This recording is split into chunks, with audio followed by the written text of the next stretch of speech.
जी class, आज हमने first year chemistry का जो टॉपिक स्टार्ट करना है वो है कोलिगेटिव प्रॉपर्टीज़। इस टॉपिक में बेसिकली हम देखेंगे कि कोलिगेटिव प्रॉपर्टीज़ क्या होती हैं और ये किन चीज़ों पे डिपेंड करती हैं और इन प्रॉपर्टीज़ का डिफरेंट किस्म के सब्सटेंसेस और सॉल्यूशंस के ऊपर क्या इफेक्ट पड़ता है। ठीक है, सबसे पहले हम इसकी डेफिनेशन देखते हैं कि what is meant by colligative properties. कुछ फिजिकल प्रॉपर्टीज़ ऐसी प्रॉपर्टीज़ होती हैं कि जो कि नंबर ऑफ सोल्यूट पार्टिकल्स के ऊपर डिपेंड करती हैं। ऐसी प्रॉपर्टीज़ जो सोल्यूट की तादाद के ऊपर, एक सोल्यूशन में हमने जो भी सोल्यूट डाला है, डजंट मैटर कोई भी सोल्यूट हो, वो सोल्यूट कितनी मिकदार में डाला गया है उसकी तादाद के ऊपर जो प्रॉपर्टीज़ डिपेंड करती हैं वो क्या कहलाती हैं? Colligative properties. एक बार याद रखिएगा कि कोलिगेटिव प्रॉपर्टीज़ जो होती हैं ये ना तो मैस पे डिपेंड करती हैं कि उस सोल्यूट का मैस कितना है, ना तो उसके वॉल्यूम पे डिपेंड करती हैं, किसी चीज़ पे डिपेंड नहीं करेंगी, सिर्फ किस पे डिपेंड करती हैं? नंबर ऑफ सोल्यूट के ऊपर। तो सोल्यूट की अमाउंट कितनी है, कितने नंबर ऑफ मॉलिक्यूल सोल्यूट के ऐड किए गए। समझ लगी बात की? जैसा कि मिसाल के तौर पर फॉर एग्जांपल आप समझे कि हमने एक सॉल्यूशन बनाया है जिसके अंदर हमने 23 ग्राम्स सोडियम हाइड्रोक्साइड के डिसॉल्व की, लेट्स सपोज। ठीक है, एक सॉल्यूशन बनाया है जिसके अंदर हमने सपोज करें 32.4 ग्राम शुगर के डिसॉल्व किए। ठीक है, और एक सॉल्यूशन हमने लेट्स सपोज बनाया है, सपोज कर लें जैसे मिसाल के तौर पर कोई भी सॉल्यूशन ले ले, फॉर एग्जांपल सुक्रोज का, एक ग्लूकोज का सॉल्यूशन है, एक सुक्रोज का सॉल्यूशन है, लेट्स सपोज वो हमने बनाया है 34 ग्राम, सपोज कर रहे हैं। ठीक है, ये तीन डिफरेंट सॉल्यूशन और आप देखिए तीनों का मैथ क्या है? डिफरेंट है। तीनों डिफरेंट मैसेज के अंदर आए हैं, लेकिन इन तीनों सॉल्यूशंस के अंदर जब हम इन प्रॉपर्टीज़ को डिस्कस करेंगे तो तीनों की प्रॉपर्टीज़ बिल्कुल सेम आएंगी। समझ लगी बात की? तो ऐसी प्रॉपर्टीज़ जो कि मैथ्स पर डिपेंड ना करें, हालांकि डिफरेंट मैसेज हैं, डिफरेंट सब्सटेंसेस डिसॉल्व किए हैं पानी के अंदर। एक तरफ हमने सोडियम हाइड्रोक्साइड डाला हुआ है, एक तरफ शुगर डाली है, एक तरफ हमने सुक्रोज डाली हुई है। ठीक है, तो तीनों का मैथ डिफरेंट है, तीनों डिफरेंट कंपाउंड्स हैं, लेकिन उसके बावजूद तीनों का जो कोलिगेटिव प्रॉपर्टीज़ होंगी वो हमेशा एक जैसी आएंगी, उनकी वैल्यू हमेशा एक जैसी आएगी। ऐसा क्यों होता है, इसकी वजह क्या है, वो अब हम डिस्कस करते हैं। ठीक है, कि कोलिगेटिव प्रॉपर्टीज़ ये वो स्पेशल प्रॉपर्टीज़ हैं जो कि मैथ पर डिपेंड नहीं करती, नंबर ऑफ मॉलिक्यूल्स पर डिपेंड करते हैं। समझ लगी बात की? सपोज करें ये तीनों जो हमने सब्सटेंसेस डाले थे तीनों किसके इक्वल है? ये भी 1 मोल है, ये भी 1 मोल है और ये भी 1 मोल है। और आपको पता है 1 मोल के अंदर कितने पार्टिकल्स होते हैं? Exactly Avogadro's number particle 6.02 × 10⁻23। ठीक है, इतने पार्टिकल्स, मतलब तीनों में पार्टिकल्स की तादाद सेम है। अगर तीनों में पार्टिकल्स की तादाद, मॉलिक्यूल्स की तादाद सेम है, इसका मतलब तीनों की प्रॉपर्टीज भी सेम आएंगी। समझ लगी बात की? मैं फिर रिपीट कर रहा हूँ, हर प्रॉपर्टी में ऐसा नहीं होता, ये सिर्फ बात कर रहे हैं कोलिगेटिव प्रॉपर्टीज की। ये एक स्पेशल प्रॉपर्टीज है और ये कौन सी होती हैं? ये टोटल 4 प्रॉपर्टीज है। Here are 4 colligative properties. वो कौन कौन सी हैं? Number 1 is lowering in vapour pressure, number 2 is depression in freezing point, ये क्या है मैं अभी बताता हूं आपको। Number 3 elevation in boiling point, और नंबर 4 ऑस्मोटिक प्रेशर, या इसे हम ऑस्मोटिक बैलेंस भी कह सकते हैं। ये 4 वो प्रॉपर्टीज़ हैं जिन्हें हम कोलिगेटिव प्रॉपर्टीज़ कहते हैं, और ये चारों प्रॉपर्टीज़ जो होंगी हर तरह के सॉल्यूशन के अंदर एक जैसी आएंगी। मतलब कि अगर हमारे पास ये 3 सॉल्यूशंस थे डिफरेंट किस्म के, इन तीनों में लोअरिंग ऑफ वेपर प्रेशर को अगर हम डिस्कस करें तो तीनों के अंदर लोअरिंग ऑफ वेपर प्रेशर की वैल्यू एक जैसी होगी। तीनों में डिप्रेशन इन फ्रीजिंग पॉइंट एक जैसा होगा। इसी तरह से बाकी प्रॉपर्टीज़ भी। समझ लगी बात की? अच्छा, अब बात आती है कि कौन सा सॉल्यूशन कोलिगेटिव प्रॉपर्टीज़ को फॉलो करेगा और कौन सा सॉल्यूशन नहीं करता। तो कोलिगेटिव प्रॉपर्टीज़ को फॉलो करने के लिए एक सॉल्यूशन के अंदर ये 3 कंडीशंस होनी ज़रूरी हैं। Number 1, solution will be dilute. वो सॉल्यूशन डाइल्यूट होना चाहिए। डाइल्यूट मतलब पानी के अंदर सॉल्यूशन बनाओ और पानी भी इसमें अच्छा खासा ज़्यादा पानी हो। ठीक है, पानी की अमाउंट ज़्यादा हो और उसमें जो सोल्यूट ऐड किया है उस सोल्यूट की अमाउंट कम होनी चाहिए, फिर वो कोलिगेटिव प्रॉपर्टीज़ को फॉलो करेगा, वरना नहीं करेगा। ठीक है, दूसरी प्रॉपर्टी, दूसरी कंडीशन क्या? Non volatile solute. Non volatile का मतलब क्या होता है? सॉरी, शाबाश, जो वेपराइज नहीं हो सकता। ठीक है, तो ऐसा सोल्यूट का सॉल्यूशन बना हो जो कि वेपर्स में कन्वर्ट ना हो सके। जैसे शुगर है, शुगर ऐसे पड़ी रहे तो उड़ती तो नहीं ना, वो ऐसा ही रहेगी। ठीक है, यूरिया है, ऐसे पड़ा रहे कोई नहीं उड़ेगा, ऐसे ही पड़ा रहेगा। ग्लूकोज है वो भी ऐसे ही पड़ी रहेगी। तो नॉन वोलेटाइल सोल्यूट हमारा होना चाहिए, अगर उसका सोल्यूशन है तो वो कोलिगेटिव प्रॉपर्टीज को फॉलो करेगा। वोलेटाइल है लेट्स सपोज, जैसे मिसाल के तो आपने नेफ्थलीन डाली थी पानी के अंदर, नेफ्थलीन को डिजोल्व, जितनी वैसे तो नहीं डिजोल्व होती पानी में, थोड़ी बहुत डिजोल्व होनी थी, तो वो अगर डिजोल्व हो भी गई है तो वो कोलिगेटिव को फॉलो नहीं करेगा क्योंकि वो वोलेटाइल एनर्जी मुझे वापस देके जाना है। क्लियर? इसी तरह से दूसरे नंबर पर तीसरी प्रॉपर्टी क्या है, non electrolyte solute. Non electrolyte का मतलब क्या होता है कि जो इलेक्ट्रोलाइट ना हो, मींस जो आयंस में कन्वर्ट ना हो सके। समझ लगी बात की? ऐसा सोल्यूट जो पानी में डिजोल्व किया और वो आयंस भी ना बनाता हो, वही कोलिगेटिव प्रॉपर्टीज को फॉलो करेगा। Is it clear? तो ये तीन कंडीशंस का होना जरूरी है, नॉन इलेक्ट्रोलाइट हो, नॉन वोलेटाइल हो और वो सोल्यूशन भी क्या हो, बहुत ही ज्यादा डाइल्यूट इन नेचर हो, then this solution will follow the colligative properties. Clear? और प्रॉपर्टीज कौन कौन सी हैं वो भी हमने बात की, 4 प्रॉपर्टीज हैं। Number 1 lowering of vapour pressure, number 2 depression in freezing point, number 3 elevation in boiling point and number 4 osmotic pressure. In 4 properties में से 3 प्रॉपर्टीज, ये फर्स्ट 3 प्रॉपर्टीज जो है ये आपके सिलेबस में मौजूद है, चौथी नहीं डिस्कस की गई। हम इन्हीं 3 प्रॉपर्टीज को आज डिस्कस करेंगे। आज हम इनका मेजर कॉन्सेप्ट देखेंगे और फिर नेक्स्ट लेक्चर में हम इन तीनों की छोटी छोटी डेरिवेशंस होंगी, कुछ मैथमेटिकल और इनके एक्सपेरिमेंट्स होंगे, वो डिस्कस करेंगे। तो देखते हैं कि इन तीनों प्रॉपर्टीज का क्या इफेक्ट पड़ता है डिफरेंट सॉल्यूशंस के ऊपर। सबसे पहली बात, लोअरिंग ऑफ वेपर प्रेशर का मतलब क्या है। फर्स्ट ऑफ ऑल आपको पता होना चाहिए वेपर प्रेशर क्या होता है। तो कोई बता सकता है मुझे क्या होता है वेपर प्रेशर?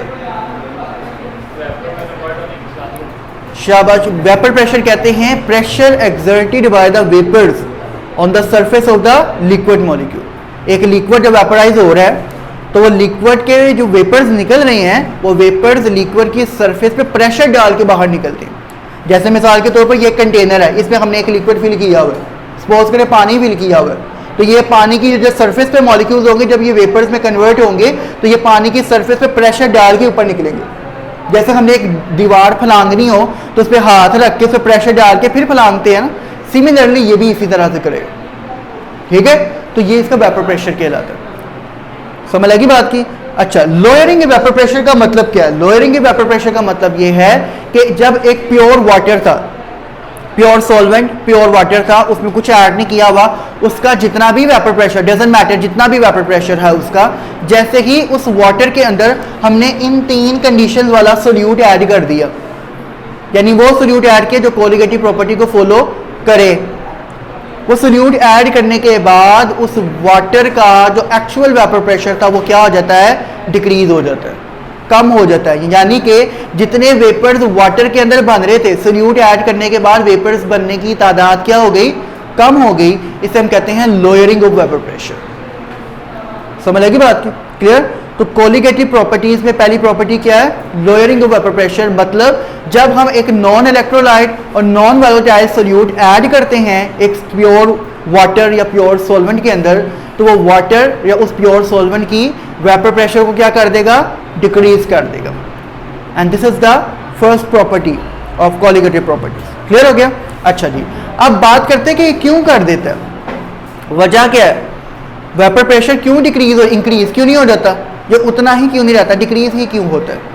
इसकी वजह ये है, बहुत सिंपल वजह है कि जैसे मिसाल के तौर पर सपोज करें ये फिलहाल सारा पानी है, इसके अंदर ये सारे वाटर मॉलिक्यूल है, लेकिन जैसे ही हमने इसके अंदर कोई नॉन वोलेटाइल सोल्यूट डिसॉल्व कर दिया तो जो नॉन वोलेटाइल सोल्यूट होगा, लेट्स सपोज ये उसके मॉलिक्यूल इसके अंदर मौजूद है, ये नॉन वोलेटाइल सोल्यूट के मॉलिक्यूल इसमें आ गए। ठीक हो गया?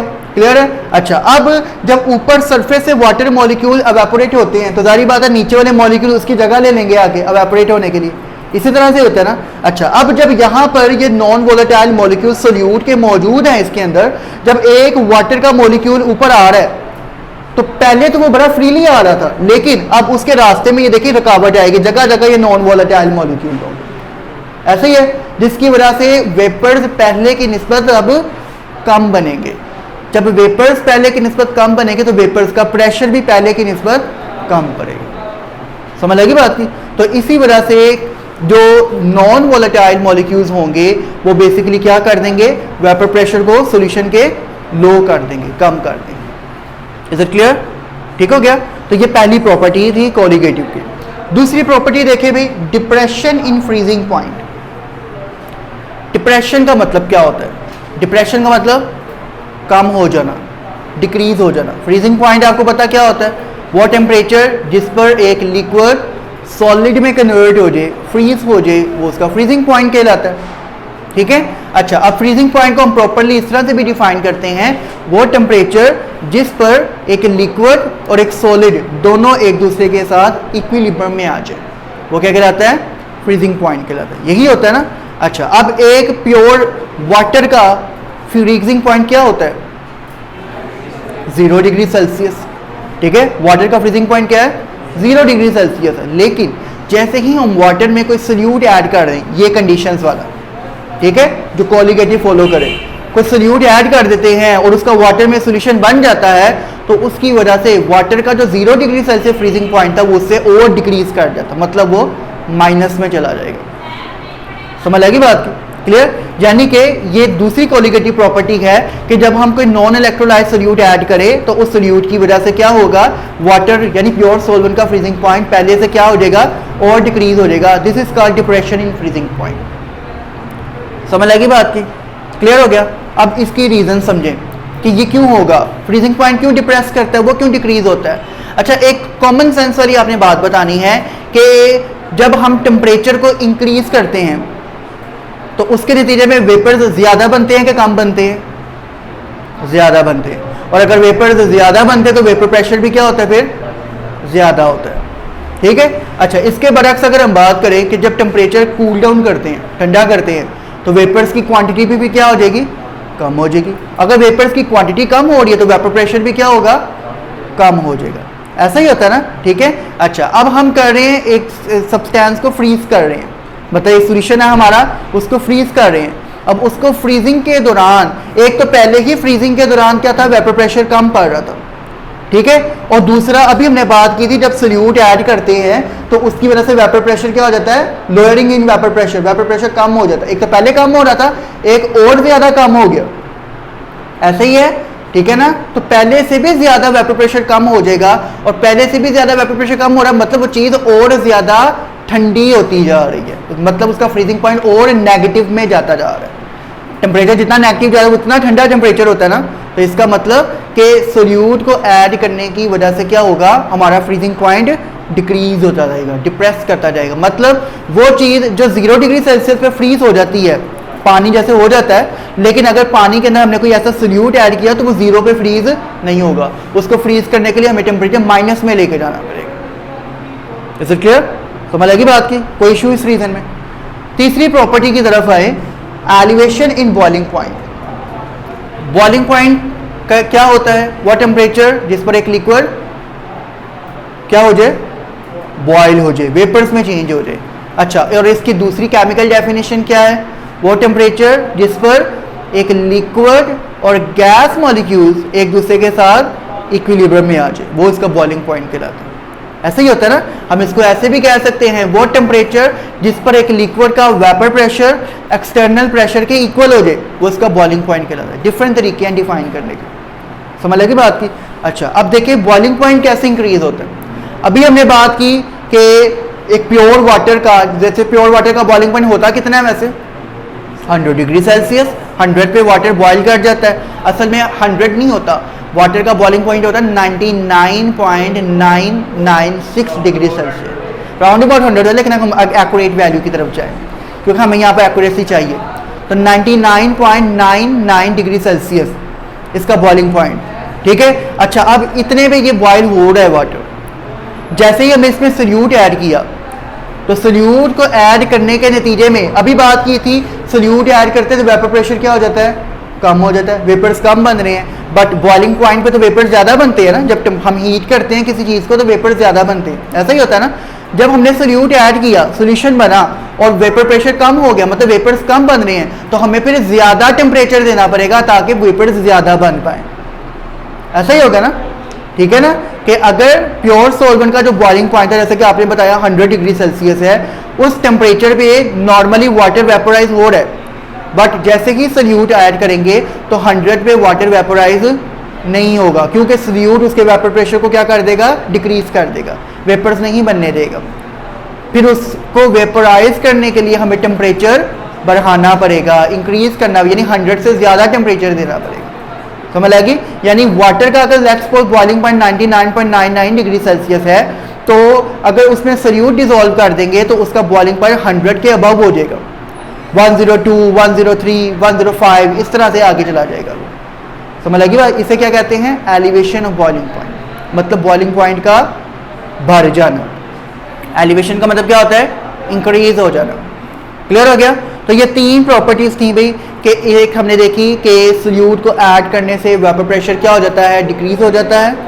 सोल्यूट के ऐड करने से बॉइलिंग पॉइंट क्या हो जाता है? इंक्रीज हो जाता है। और सोल्यूट के ऐड करने से उस सोल्यूशन का फ्रीजिंग पॉइंट क्या हो जाता है? डिक्रीज हो जाता है। Is it clear? ठीक हो गया? अच्छा, अब इन दोनों प्रॉपर्टीज में एक जो बॉइलिंग पॉइंट और एक जो फ्रीजिंग पॉइंट वाली बात की हमने, और मैंने आपको शुरू में कहा था कि तमाम सोल्यूट जो के कोलिगेटिव प्रॉपर्टीज को फॉलो करते हैं उन सब का एलिवेशन इन बॉइलिंग पॉइंट एक जैसा होगा, डिप्रेशन इन फ्रीजिंग पॉइंट एक जैसा होगा, और इसी तरह लोअरिंग इन वेपर प्रेशर भी कांस्टेंट होगा, एक जैसा होगा। समझ लगी बात की? अच्छा, अब इनकी जो वैल्यू होती है ना, अगर हम बॉइलिंग पॉइंट के एलिवेशन की बात करें तो इसको हम सिंबल KB से शो करते हैं। ठीक है? इसे हम कहते हैं elevation of boiling point constant, और इसका दूसरा नाम है एब्यूलियोस्कोपिक कांस्टेंट। क्या नाम है? एब्यूलियोस्कोपिक कांस्टेंट। इसका मतलब क्या होता है? Elevation in boiling point constant. ये वो स्पेसिफिक वैल्यू है जो कि हर सॉल्यूशन की डिफरेंट होती है और ये कांस्टेंट होती है। समझ लगी बात? क्लियर? ये चेंज नहीं हो सकती। आप जितनी मर्जी अमाउंट में सोल्यूट डालते रहें, मतलब कि मैथ जितना मर्जी उसका होता रहे, ये वैल्यू हमेशा कांस्टेंट रहेगी। क्लियर हो गया? अच्छा, अब दूसरे नंबर पर जो हमारा डिप्रेशन इन फ्रीजिंग पॉइंट है, इसकी भी कांस्टेंट वैल्यू होगी, जारी बात है, कितना डिक्रीज हो रहा है, और इसकी वैल्यू को हम कहते हैं depression of freezing point constant, और इसको हम KF से शो करते हैं। और इसका दूसरा नाम क्या है? Cryoscopic constant. ये कहते हैं इसे क्रायोस्कोपिक कांस्टेंट। समझ लगी बात की? तो ये आपसे ऐसे भी क्वेश्चन पूछा जा सकता है, डिफरेंस बिटवीन एब्यूलियोस्कोपिक और क्रायोस्कोपिक कांस्टेंट। तो ebullioscopic constant represent the elevation in boiling point and cryoscopic constant represent the depression in freezing point. समझ लगी बात? क्लियर हो गया? नहीं भी, ये होगी हमारी बात खत्म। यानी कि ये हमने तीन प्रॉपर्टीज यहाँ पर डिस्कस की, इनकी रीजंस देखी कि ये क्यों डिक्रीज या इंक्रीज करती है। अब इसका एक्सपेरिमेंट हम कैसे मेजर कर सकते हैं, ये हम इनके मैसेज को और इनकी ये temperature, boiling point, freezing point को कैसे मेजर कर सकते हैं, इनके एक्सपेरिमेंट इंशाल्लाह हम कल डिस्कस करेंगे। लास्ट बात इसका फ़ायदा क्या है? पढ़ तो लिया हमने, कोलिगेटिव प्रॉपर्टीज भी पढ़ ली, कंडीशन भी देख ली, तीनों हमने ये भी डिटेल में देख ली, ये भी पता लग गया हाई होता है, ये लो होता है, सब कुछ पता लग गया, वजह क्यों पढ़ा। इसका फ़ायदा रोज़मर्रा ज़िंदगी में हमारी बहुत सारी एप्लीकेशंस हैं जहाँ पर हम इन कोलिगेटिव प्रॉपर्टीज़ को यूज़ करते हैं। जैसा कि मिसाल के तौर पर पेट्रोल के अंदर, पेट्रोल, डीजल ऑयल, फ्यूल वगैरह जहाँ पर भी इस्तेमाल किया जाता है गाड़ियों में, उसके अंदर पेट्रोल में ख़ास तौर पर ग्लाइकोल डाला जाता है। पेट्रोल एज अ सोलवेंट और उसमें glycol as a solute dissolve किया जाता है। ग्लाइकोल ये एक ऐसा सब्सटेंस है, ऐसा सोल्यूट है जो पानी के अंदर भी कंप्लीटली मिसिबल हो जाता है और पेट्रोल में भी हल हो जाता है। समझ लगी बात की?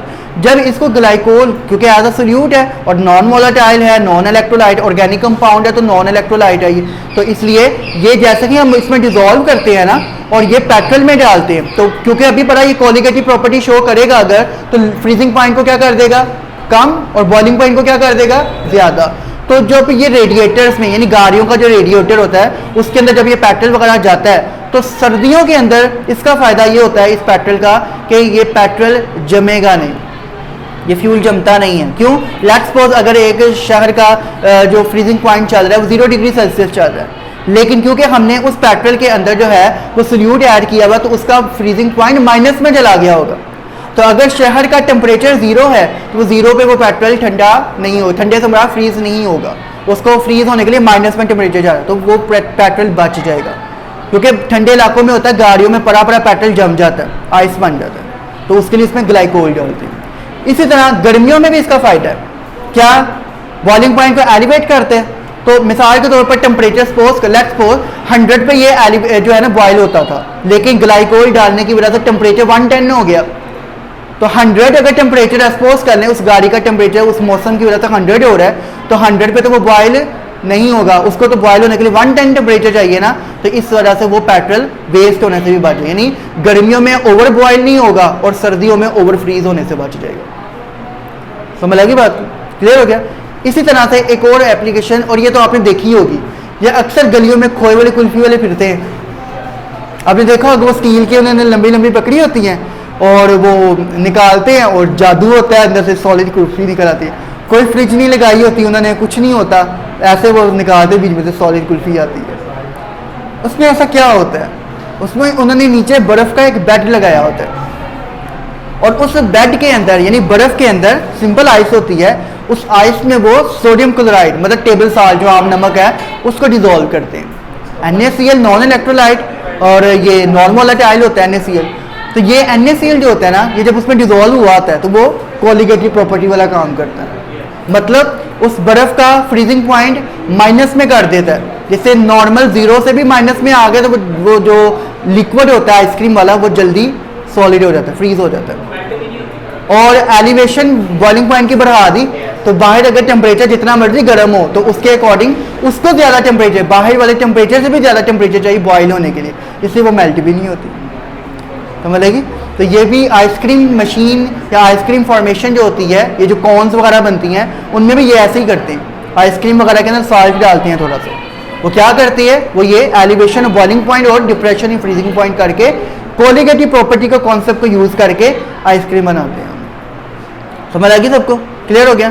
तो ये एप्लीकेशन से, ये दो एप्लीकेशन हमने देखी। ये आपसे शॉर्ट में भी पूछा जा सकता है, what are applications of colligative properties. एक हमने पेट्रोल वाली देखी ग्लाइकोल के साथ, और एक हमने आइसक्रीम वाली देखी NaCl। NaCl भी डाला जा सकता है और इसकी जगह KCl भी डाला जा सकता है, दोनों डालते हैं, दोनों में से जौन सा मर्जी डाल, वो भी सॉल्ट है, पोटेशियम क्लोराइड। ठीक हो गया? ले भाई, ये था आज का हमारा वीडियो जिसमें हमने देखा कि कोलिगेटिव प्रॉपर्टीज़ क्या होती हैं